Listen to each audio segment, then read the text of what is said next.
The most painful betrayal doesn't come from enemies. It comes from the people you help without counting, trusted without doubt, and protected without conditions. This is not a story about anger. It is a story about kindness and how too much of it almost destroyed a man's life. Have you ever wondered why the more you give, the less people seem to care? Why saying yes again and again doesn't bring gratitude, but expectations? Why being good feels exhausting instead of fulfilling? Most kind people never ask these questions out loud. They blame themselves instead. In a small, quiet village, there lived a man named Thomas. He wasn't rich. He wasn't powerful. But everyone knew his name. If someone needed help carrying heavy wood, Thomas showed up. If someone struggled with money, Thomas shared what little he had.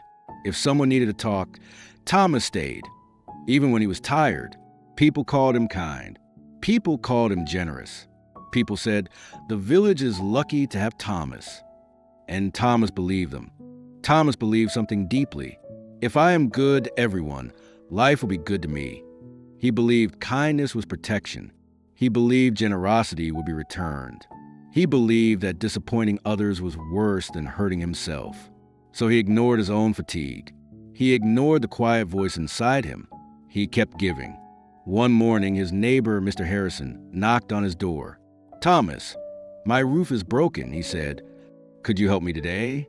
Thomas hesitated. His back ached from days of labor. He had planned to rest. But when he saw Mr. Harrison waiting, he nodded. "I'll help," he said. Under the hot sun, Thomas worked all day. His hands burned. His body begged him to stop. When the roof was finished, Mr. Harrison smiled briefly. "Good," he said. "Come back next week. I need the fence fixed." "No, thank you. No concern. Just the next request." That night, Thomas lay awake, staring at the ceiling. "My body hurts," he whispered. "But why does my heart hurt more?" Days later, his friend Robert visited. "Thomas," Robert said softly, "I need to borrow some money, just for a month." Thomas remembered the last 3 times. The promises, the silence afterward. Still, he handed over the coins. "I trust you," he said. Months passed. No repayment. No explanation. When Thomas finally asked, Robert's expression changed. "What's wrong with you?" Robert snapped. "We're friends. Friends don't keep records." Thomas felt the words hit harder than any insult. He had given freely and was made to feel guilty for expecting honesty. At a village meeting, plans for building a new well were discussed.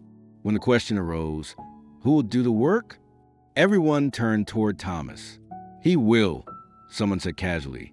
"He always helps." No one asked him. No one waited for his response. It was decided. Thomas sat there, silent, his chest heavy. In that moment, he understood something painful. His kindness was no longer appreciated. It was assumed. That evening, Thomas walked alone by the river. An old traveler sat nearby and spoke first. "You look like a man who gives everything," the traveler said, "and keeps nothing for himself." Thomas looked up, surprised. "How could you know that?" The traveler smiled sadly. "Because I used to be you. I thought being good was enough." Thomas said quietly, "I thought helping people was the right thing." "It is," the traveler replied. "But helping without wisdom is how good people destroy themselves." Thomas frowned.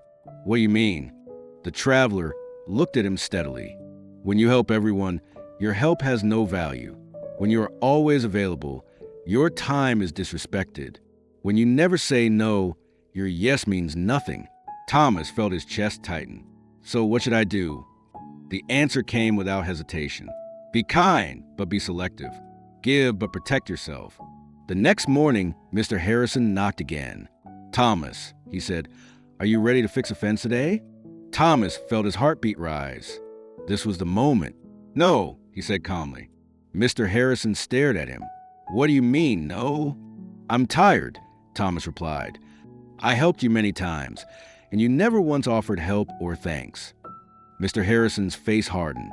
"I can't believe this," he muttered. Thomas closed the door gently, his hands shaking. But inside, something felt lighter.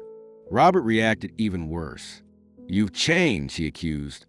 "You're not kind anymore." Thomas met his eyes. "No," he said softly. "I'm just no longer kind to people who don't respect me."